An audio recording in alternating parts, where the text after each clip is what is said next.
Good afternoon, TUSD community. My name is Jana Acevedo and I am the Director of Magnet Schools for the district. I'm here today to introduce Session 6 of the Collaborative Teacher Team Meaningful Work Series. Today's session is going to focus on formal formative assessments. In our last session, we talked about work products that support the 4 critical questions. Formal formative assessments is a work product that supports question number 2. How will we know if our students learned it? So today we are hoping that this session will provide you information on how important formal formatives are, how do we create them, and how do they impact future instruction and student learning. Thank you. Welcome to the 6th and last PLC and Collaborative Teacher Teams video PD for this academic school year. Today's session will focus on the importance of developing quality formal formative assessments and common formative assessments, also known as CFAs. Here's how we distinguish between a formal formative and a CFA. If you are lucky enough to be at a school where more than one teacher teaches your grade level or content area, then you should be working collaboratively on creating your formal formative assessments, which become CFAs because there is more than just you teaching and assessing the content being taught. You thusly have the advantage of discussing your CFA outcomes with your colleagues. If you are at a campus where you are the only one in your grade level or content area, you develop your formal formative assessments solo. You may still discuss your assessment results with other colleagues, but you cannot compare apple-to-apple data because no one else is teaching exactly what you are to their students. We know that you have been developing formal formatives and CFAs for a while now, but we hope to be able to provide validation for what you are currently doing or give you a deeper understanding for what you might do differently in the future. At this time, I would like you to think back to the past 5 PLC PDs. How has the information that you have gotten from these PDs impacted your work within your collaborative teacher team? Please take a sticky note and write down your thoughts in the next 60 seconds. Please be ready to share when prompted to do so. Please read the 3 guiding questions that will be addressed in today's session.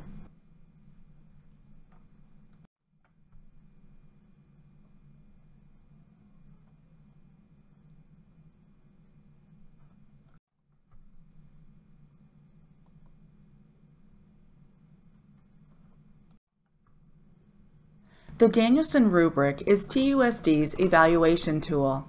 Assessment is in Domain 3, Component D. So let's review. What are the 3 types of assessment? Please think and turn to a neighbor and share when prompted to do so.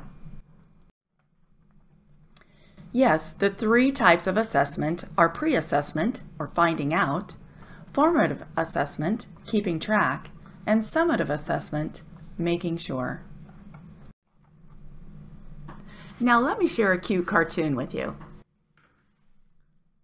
I taught Stripe how to whistle. I don't hear him whistling. I said I taught him. I didn't say he learned it. Now, have you ever said or thought this to yourself?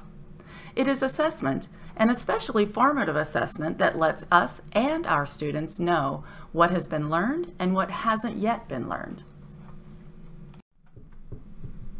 Here is a quote from Carol Ann Tomlinson, the guru of differentiated instruction. Assessment is today's means of understanding how to modify tomorrow's instruction. Please refer to the Formative Assessment Graphic Organizer handout. With your table team, complete the graphic organizer to the best of your collective ability. I would like for you to read the handout titled Formative Assessment by W. James Popham. After reading, see how your definition aligns to the one of Mr. Popham's. Also, how does your current development of your formal formatives align to the process suggested? Please refer to your handout titled Creating Quality Formal Formative or Common Formative Assessments for another and deeper way to think of this process. Now let's make sure we are all understanding informal and formal assessments in the same way. An informal formative is one that is used as a dipstick to check where the students are in their own learning as determined by each individual student. Examples may include fist to 5, thumbs up, thumbs down, exit tickets with no names on them. These all give us an idea of where the students think they are in the learning process, but the evidence is not concrete nor measurable. The thought by the teacher here is, if I could open up their head and see their brain, I would really be able to see what they have truly learned. But because it is their thinking of what they think they know, it could be accurate or not. On the other hand, a formal formative is measurable and observable. Here you have concrete evidence as to what the student has learned and what he or she still needs to learn. Examples may include a quiz, whiteboards where you record which students got the answer correct and which did not, exit cards that must have students' names on them, and all of them must elicit a direction for the next steps of instruction. For example, remediate, enrich, put them in homogeneous groups or heterogeneous groups, or move on with instruction. Using Curriculum 5.0 for ELA, Math, and Social Studies can help you determine the stopping point for assessing every 4 to 5 lessons based on the complexity of the content. You only assess what has been taught. This formal formative is followed up in the next lesson with the opportunity for remediation or enrichment based on the data from the assessment. If you are at a site where more than one teacher teaches the same grade level or course, these formal formatives should be collaboratively developed, and thus they are called common formative assessments. The goal here is to analyze your own data, then engage in collective inquiry about the results from the students and talk about best practices to increase teachers' skill set and increase their use of a variety of instructional strategies. Please look at this slide. Formative assessments are like the rungs on a ladder leading up to the summative assessment. The student should never get to the summative and feel like it is a mystery. Formative assessment is assessment for learning. It gives you and the students the opportunity during instruction to see what they have and what they haven't yet learned. No grade should be assigned to formative assessments. Summative assessment is called assessment of learning. A summative assessment is the final check for the unit. It is the grade in the gradebook. Please refer to the handout called Formative Assessment Tools, a sampling. Look at these 11 formative assessment tools. Which of these tools can be used as a formal formative assessment? Which can be used as an informal formative? And which can fit both depending on how it is used? W. James Popham shares an implementation chart for adding formative assessment to your everyday best practices.